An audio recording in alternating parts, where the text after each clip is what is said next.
नाजरीन गिरामी अस्सलामु अलैकुम वरहमतुल्लाहि वबरकातुह।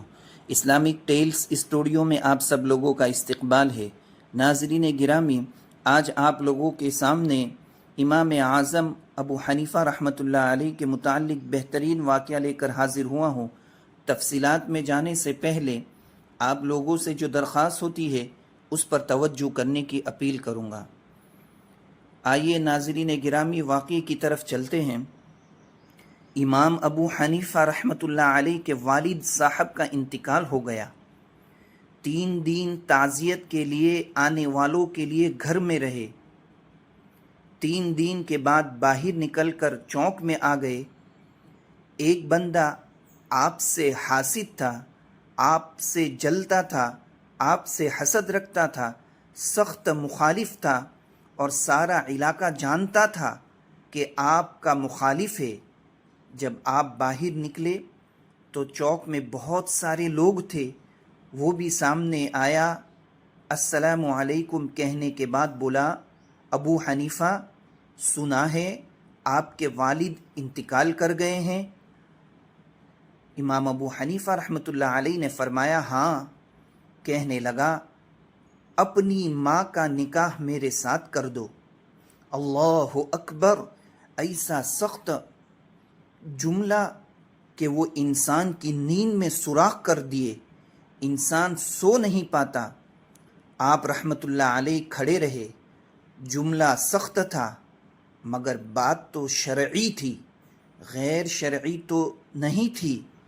इमाम साहब के साथ जो शागिर्द थे, अकीदतमंद थे, उन्होंने तलवार नयाम से निकाल ली। आप रहमतुल्लाह अलैह ने फरमाया, रुक जाओ, मेरे साथ मेरा अल्लाह है, मैं कोई लावारिस तो नहीं हूँ।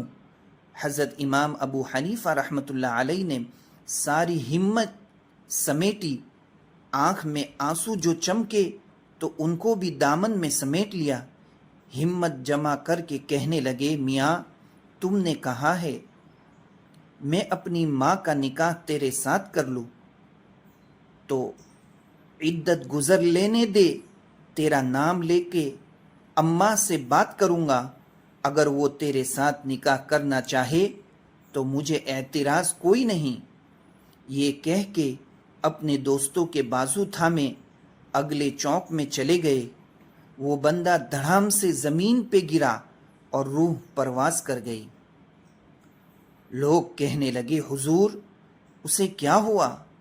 आप रहमतुल्लाह अलैह फरमाने लगे, उसने समझा था मैं लावारिस हूँ, उसे और कुछ नहीं हुआ।